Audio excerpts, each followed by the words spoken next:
আমরা আমরা আমাদের বোন আসিয়াকে হারালাম। মানে এটা শুধু আমাদের জন্য নয়, এটা পুরো বাংলাদেশের জন্য একটা লজ্জা, এবং পুরো বাংলাদেশ আমরা আমাদের বোন আসিয়ার কাছে এটার জন্য ক্ষমা প্রার্থী। সত্যি বলতে আমরা যখন আমাদের একজন মায়ের এভাবে সন্তান হারানোর আহাজারি দেখি, তখন আমরা আমাদের জায়গা থেকে বাকরুদ্ধ হয়ে যাই, আমাদের কিছু বলার থাকে না। কিন্তু এমন ঘটনা এর পূর্বেও অসংখ্য হয়েছে।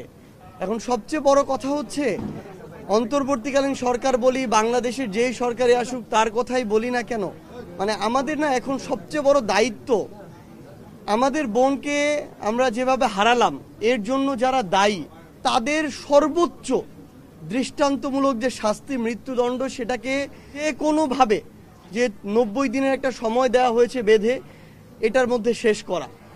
বাংলাদেশে আজকে থেকে যদি 5-10 বছর আগে আমাদের বোন আসিয়ার মতো যারা ধর্ষণের শিকার হয়েছিল তাদের বিচারগুলো হতো, তাহলে আমাদের বোন আসিয়াকে আমাদের এভাবে হারাতে হতো না।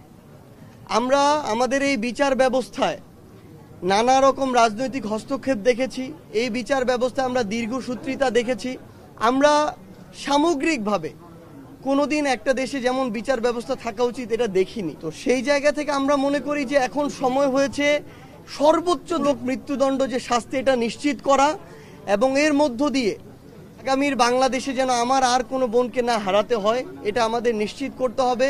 এবং এটা যদি এবার আমরা না পারি তাহলে আমরা দিন শেষে ব্যর্থ হয়ে যাব, কিন্তু আমরা আর এই ব্যর্থটা হতে চাই না। এবং আমার মনে হয় যে আমাদের মায়ের যে আহাজারি, বাবার যে পাগল প্রায় অবস্থা, সেটা কোনোদিন এরকম কথায় বা ভাষায় প্রকাশ করা সম্ভব নয়। আমরা শুধু একটা জিনিসই চাই, ওই ধর্ষকদের আমরা মৃত্যুদণ্ড চাই, আর ধর্ষণ নামক এই যে নৃশংস একটি ঘটনা, এগুলো যেন আজকে থেকে বাংলাদেশে চিরতরে শেষ হয়ে যায়, সেই উপযুক্ত ব্যবস্থাগুলো দেখতে চাই।